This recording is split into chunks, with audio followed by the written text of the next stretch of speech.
Hey guys, I'm Sasha, and I'm a baker at Roberta's in Brooklyn.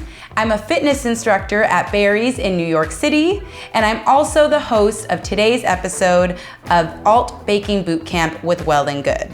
So today we'll be making your favorite summertime treat, an ice cream sandwich. The ice cream will be made from coconut milk and coconut cream so that it's actually dairy-free. And then we'll make a no-bake chocolate cookie that's low in sugar, but don't worry, it's still super delicious because it's held together by homemade hazelnut spread, AKA Nutella.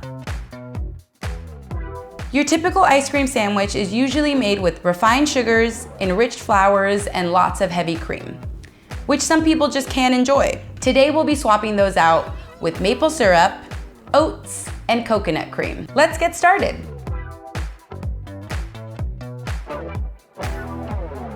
We'll start with the ice cream because it takes the longest to set and we'll need to get it right into the freezer as soon as we're done. After lots of experimentation, I found that using equal parts coconut milk and coconut cream yielded the creamiest consistency when putting them together.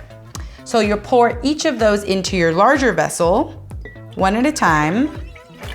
I started with the coconut cream, and then this is my coconut milk. Should take you right up to the brim of your larger jar, and then you'll just continue with the rest of your ingredients. It's about a pinch of salt, or 1/4 of a teaspoon if you want to be exact. Some vanilla. And last but not least, your unrefined, super delicious natural sweetener, honey. I got these super cute mini spatulas on Amazon and I am pretty obsessed with them. They're good for getting little tiny bits of very important ingredients, AKA your sweetener, out of their vessels. So the next step is kind of up to you. If you want, you can simply put on your lid really tight and give it a good shake for about 5 minutes. But I've also got a new tool from Amazon, really inexpensive. We use it for our protein shakes and to froth our milk in the morning for our coffee. You can put it in, hit the button, and it just starts a nice whirlpool right in the middle of your jar. And it does all the work for you. Either way, you'll need to shake and or froth for 5 consecutive minutes.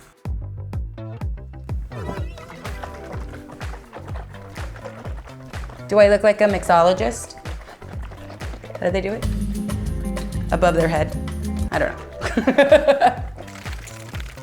And then once you're done with that, in order to freeze it, we're gonna have to transfer it out of our glass vessel to avoid any explosions. I've got a plastic quart container. We're just gonna pour it right into there. Frothy. Lid on, and it goes in the freezer for about 8 to 10 hours or overnight.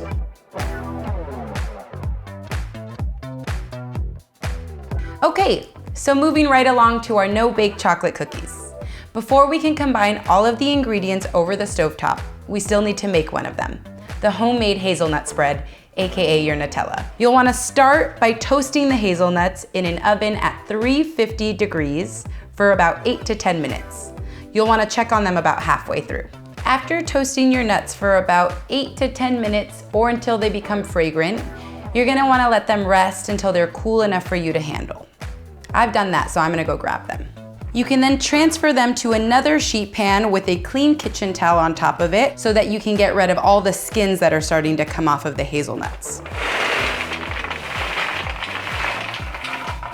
In order to do this, you'll just take each of the 4 corners of your kitchen towel, folding it into a tight little bundle, and then start to create friction against the towel and the nut, discarding of all of the excess skin that would otherwise kind of make for a chunkier, less creamy texture in your nut butter. You can do this for about 2 to 3 minutes. Let's check. Oh, they're looking good.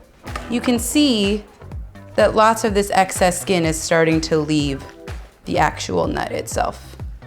All this stuff that you wouldn't want in your nut butter. Yeah, let's get rid of it. All right, I think that should suffice. Lots of them are looking much lighter in color and a little bit more naked. It's okay if some of it stays on there. A little skin never hurt nobody. Hazelnuts are in. Next, we're going to add about a ½ tablespoon of vanilla. So before adding the rest of my dry ingredients in, I'm actually gonna give this a few pulses to start creating a different texture inside.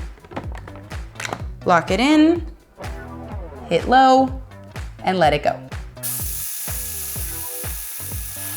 As you can see, this processor is working very hard to start to grind these nuts into a more coarse kind of powdery texture. And from there, more fat will be released, and that's what will turn it into an actual nut butter. This whole process takes about 5 to 7 minutes, so a little bit of patience is involved. I like to stop the processor every 30 seconds to about a minute so that I can scrape down the sides, but also check on my progress. So as you can see, it's starting to look more like crushed nuts, which means we're on the right path. Just taking my spatula here, bringing down the sides, and then kind of manually spinning the blade so I can get any of the chunks that might get caught underneath there free.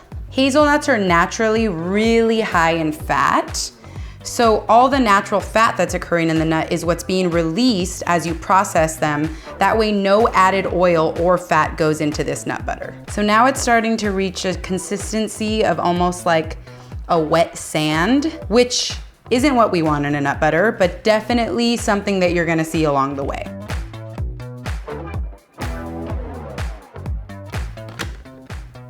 Perfect.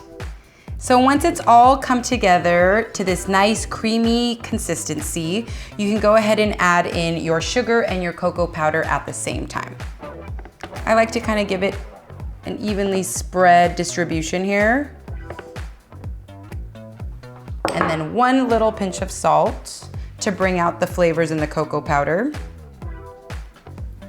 Lid goes back on for the final time, yay! On high, and let her rip. It's already turning colors. We'll give it one scrape for good measure. This is going to make a phenomenal cookie, but it'll also be delicious by the spoonful. And just like that, you're done. Homemade hazelnut spread. Ta-da! Homemade hazelnut spread. Let's get in there.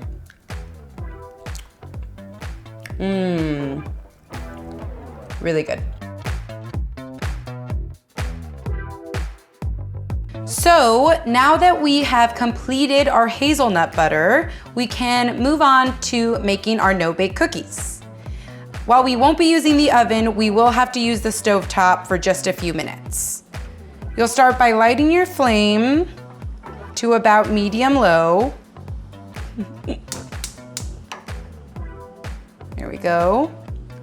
And then once that gets hot, I'm gonna start by adding all of my liquid ingredients as well as my hazelnut butter. First, the coconut oil, then the maple syrup, every last drop in there. Stir to combine that. Then our hazelnut butter. You'll wanna keep things moving as soon as you add the hazelnut butter. Once you can see that your Nutella has started to melt and combine with the coconut oil, you'll know you'll be ready for your dry ingredients. The vanilla, give it another stir. All right, let's add 1 cup of oats, give that a stir.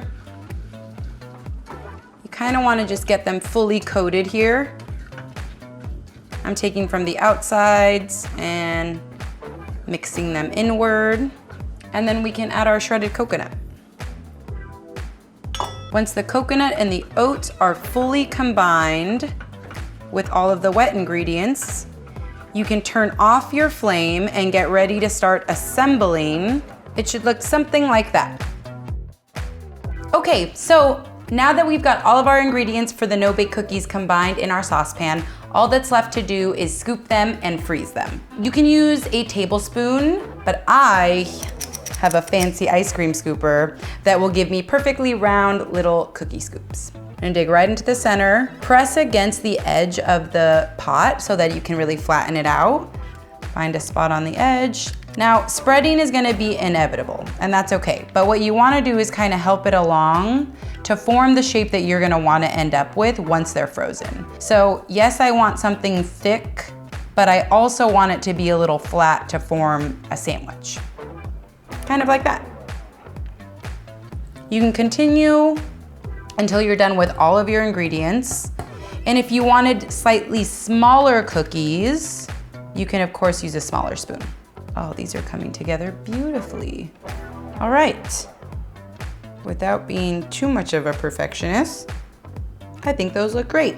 Typically, when you are making cookies, spatial awareness is a thing you should have, but that's only if they're going in the oven. Right now, they're going in the freezer, and I don't intend on them spreading any more than they already are now, so you can put them as close or as far apart as you need to, or as your sheet tray allows. Another glorious thing about this recipe is that they should be set in no less than 15 minutes. So let's put them in. Now that we've got all of our pieces done, we can put our puzzle all together and eat it. So I'm gonna start with one cookie, place it on its head, grab my nifty ice cream scooper for a second time in this recipe. Getting a lot of love today, huh?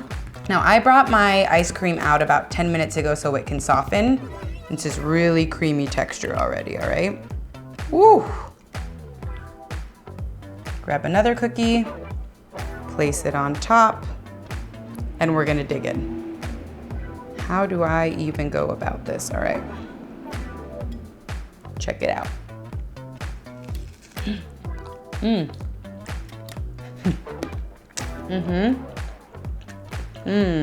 it's so cold, but it's so good. And that's it. Melty, chocolatey goodness, coconut ice cream, no bake cookies. And if you need the recipe, you can find it in detail in the description below. I'll see you next time, and until then, please subscribe to Well+Good.